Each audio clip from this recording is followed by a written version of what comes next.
Brazil বনাম স্কটল্যান্ডের মধ্যে নকআউট পর্বের সর্বশেষ খেলায় আপনাদেরকে স্বাগতম। ব্রাজিল বনাম স্কটল্যান্ডের মধ্যকার সর্বশেষ ফুটবল ম্যাচটি আগামীকাল ভোর 4টায় মিয়ামি স্টেডিয়াম যুক্তরাষ্ট্র থেকে কিন্তু খেলাটি সরাসরি সম্প্রচারিত হবে।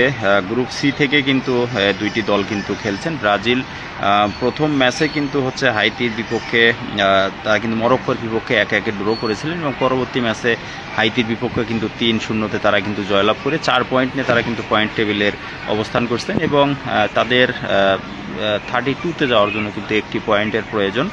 অপরদিকে স্কটল্যান্ড কিন্তু মোটামুটি তারা প্রথম ম্যাচে কিন্তু হাইতিকে 1-0 গোলে হারালেও তারা কিন্তু হচ্ছে পরবর্তীতে মরক্কোর কাছে 1-0-তে কিন্তু তারা ব্যবধানে কিন্তু হেরে যায়, ফলে 3 পয়েন্ট নিয়ে তারাও কিন্তু পয়েন্ট টেবিলে অবস্থান করছেন। এবং মানে এখানে স্কটল্যান্ড যদি জিততে চায় তাহলে কিন্তু বড় ধরনের একটা অঘটন ঘটিয়ে মনে করেন যে হচ্ছে ব্রাজিলকে হারিয়ে কিন্তু হচ্ছে 32তে কিন্তু হচ্ছে স্কটল্যান্ডকে যেতে হবে। এবং এ পর্যন্ত মোটামুটি 10 বার স্কটল্যান্ড এবং ব্রাজিল কিন্তু মুখোমুখি হয়েছে, যেখানে 8 বারই কিন্তু হচ্ছে ব্রাজিল জিতেছেন এবং 2 বার কিন্তু ম্যাচ ড্র হয়েছে।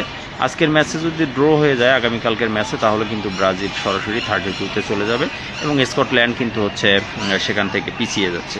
এবং সবচেয়ে একটা মানে ব্রাজিল দর্শকদের জন্য শুভকর খবর হচ্ছে যে নেইমার জুনিয়র তিনি কিন্তু হচ্ছে অনুশীলন করেছেন এবং হচ্ছে তিনি কিন্তু স্কটল্যান্ডের ম্যাচে কিন্তু একাদশে থাকার সম্ভাবনা কিন্তু 100% রয়েছে।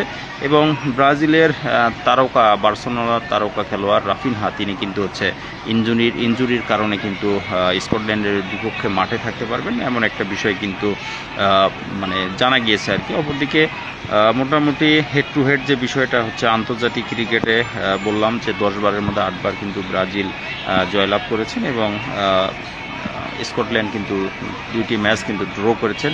তো ব্রাজিল সমর্থকদের জন্য অনেক অনেক শুভকামনা। নেইমার জুনিয়র খেলবেন, আশা রাখি ম্যাচটি ভালোভাবে জিতে তারা 32তে চলে যাবে।